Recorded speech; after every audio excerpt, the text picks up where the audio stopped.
बिस्मिल्लाहिर्रहमानिर्रहीम। अस्सलाम वालेकुम स्टूडेंट्स। फ़िज़िक्स का 9th क्लास का सेकंड ग्रुप का यानी जो 2023 में इवनिंग में जो पेपर हुआ है वो आपके पास आपकी स्क्रीन पर आपको नज़र आ रहा होगा। ठीक है, आप अब ये क्वेश्चन अपने पास नोट कर लीजिए। सब्जेक्टिव है ये, ठीक है, और इसमें सवाल नंबर 2 सवाल नंबर 3 दोनों 10-10 नंबर के होते हैं। 5-5 क्वेश्चंस करने होते हैं, ठीक है, और हर सवाल 2 नंबर का होता है।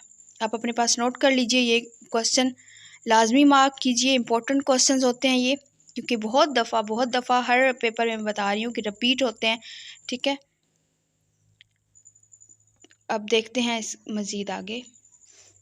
अच्छा, उसके बाद ये होता है क्वेश्चन नंबर 4। ठीक है, इसमें भी 5 सवालात के जवाब देने होते हैं, 10 नंबर का है। और उसके बाद अगर हम लास्ट पे देखें तो पार्ट 2 जो हमारे पास इसमें लॉन्ग क्वेश्चन होते हैं सॉल्व करने वाले 5, 6, 7, इसमें से 2 करने होंगे आपने। ठीक है,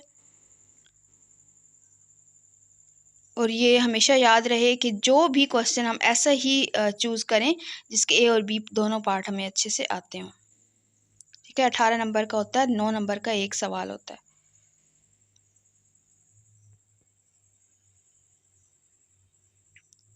ठीक है, मज़ीद कोई अभी ये भी क्वेश्चन नोट कर लीजिए, और कोई भी क्वेश्चन है आपके माइंड में तो आप कमेंट सेक्शन में पूछ सकते हैं।